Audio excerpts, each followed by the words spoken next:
Talaga nga naman kahit sino, no? Talagang inuurat, ginagalit ni Pastor Apollo Kibuloy.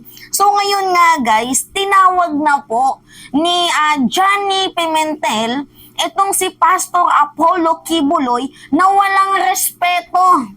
So meron naman pong hugot at meron naman pong reason kung bakit niya nasabi ang word na yan na walang respeto. Kasi nga naman, itong si Pacquiao, si Pastor Kibuloy, sa mga hindi po nakakaalam guys, nag-resume na po ang House Committee on Legislative Franchise on Probe dito sa SMNI. So sa mga hindi po nakakagets ng context guys, di ba nung nakaraang hearing, nagkaroon po, hinainan nila ng subpoena itong si Pastor Mo Apollo Kibuloy kasi pinapa-attend dito sa sa House Committee on Legislative Franchise kasi mayroong mga katanungan na for Kibuloy lang talaga, na si Kibuloy lang talaga yung makakasagot, hindi yung abogado niya, hindi yung mga pinadala niyang tauhan doon or si Attorney Topacio. And kung papanoodin niyo din yung yung House Committee on Legislative Franchise kanina, yung naganap na hearing, abay talagang lutong-luto etong si Topacio, and it's very clear na talagang pinagtatakpan ni Attorney Topacio na kung bakit hindi dapat umattend itong si Pastor Mo Apollo Kibuloy. So anyway guys, ito na nga, 'di ba nung nakaraang hearing,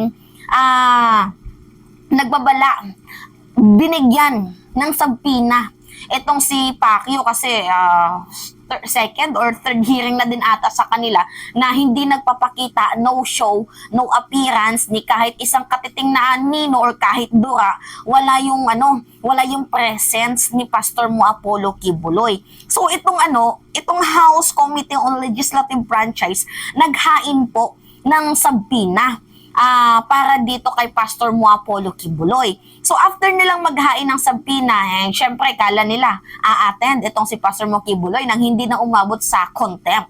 So ngayon nga guys, no show pa din, wala pa din siyang pakita kahit ni isang appearance kasi feeling niya talaga siya yung superior, above the law, na feeling niya panahon pa din ni Digong no? Na lahat na lang pinagbibigyan siya sa kanyang mga ginagawa. Pero iba na yung panahon ngayon wala po tong execution kahit sino ka pa man, may pera ka man sa wala, as long as you are committed for a crime, talagang may kalalagyan ka, no? But anyway, itong si Kibuloy, no show pa din guys. Kaya naggalit itong si Johnny Pimentel to the point na sinabihan niya na bastos ka, walang respeto. Pero alam nyo guys 'di ba alam nyo naman na itong si Robin Padilla, gusto niyang paimbestigahan itong National Telecommunication Commission sa ginawang pagbigay ng indefinite suspension dito sa SMNI. Guys, kung papanoodin nyo yung hearing, ang gagaling, promise. Halos wala kang makitang magtagalog ba, puro English. So ngayon hindi ko alam kung aabante itong si Robin Hood Padilla sa sa gagawin niyang hearing. 'Di ba baka mamaya magsasabi-sabi siya ng demokrasya to, tol. Demokrasya to, pare. Mga ganon. Now anyway, i-play ko sa inyo guys yung video ni Johnny Pimentel na kung saan sinabihan niya na walang respeto itong si Kibuloy. Kaya ngayon, ipinapasight and contempt niya na ito kasi hindi umattend, no show, no appearance na naman ulit itong si Pacquiao.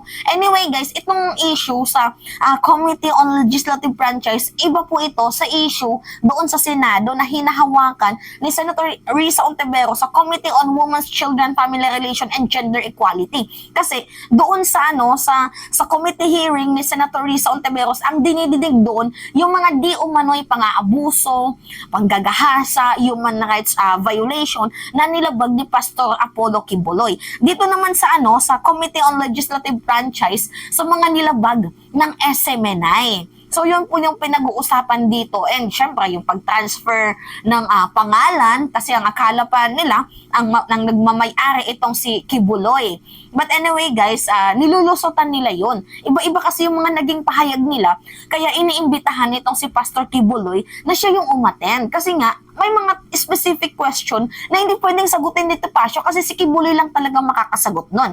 Now, ito yung sabi, dahil nga no appearance, no show itong si Pacquiao, nagalit, naurat itong si Johnny Pimentel. To the point na sinabi niya na, ito, pakinggan niyo yung video. If you will recall, most especially those who were present during that hearing, this committee issued a subpoena to Pastor Kibuloy because of his non-appearance on the several invitations that we sent him. And I can see that, again, Pastor Kibuloy is a no-show in this hearing. Now, it is very clear under the House rules, especially on rules of governing procedure on inquiries in aid of legislation. Section 11, the committee may punish any person for contempt by a majority of members present, specifically on Section A, refusal without legal excuse to obey summons, and Section E, acting in a disrespectful manner. In this case, although he is not present, but the fact that he has not been appearing in these hearings, in this committee, just shows that he has no respect for this committee. O, diba?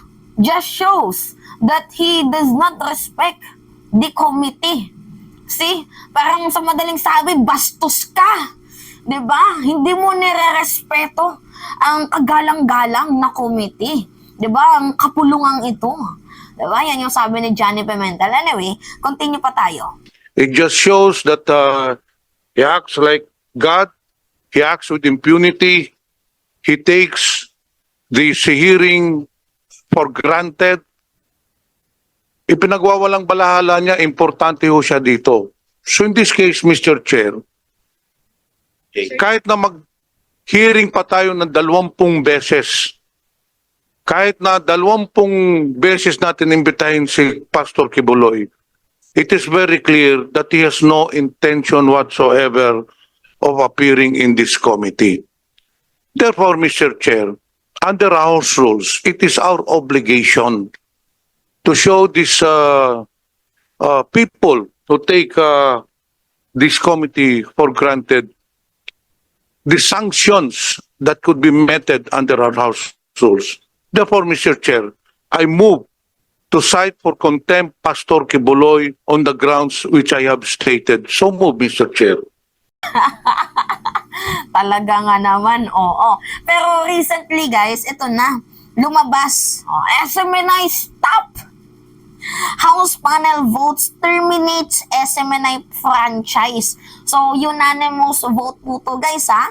So, the House Committee on Legislative Franchise voted to terminate the broadcasting privilege granted to Suara Submedia Corporation, also known as Sunshine Media Network International, SMNI, for violating at least 4 sections of its franchise. So, unanimous vote po guys ang nakuha ng House panel para ma-cite and contempt itong si Pastor Mo Apollo Kibuloy. Pastor Kibuloy, nagagalit yung mga tao pag tinatawag kong Pastor Mo Apollo Kibuloy. Tinawag kong Pastor Mo kasi may mga viewers tayong DBS ba.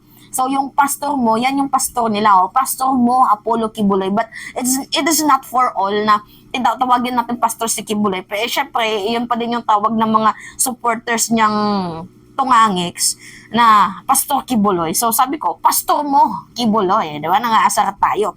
But anyway guys, yun na nga, nakakuha ng unanimous vote. So sabi dito, rapist Kibuloy in contempt. Grabe naman itong impact leadership na to, no? At sakit naman yan.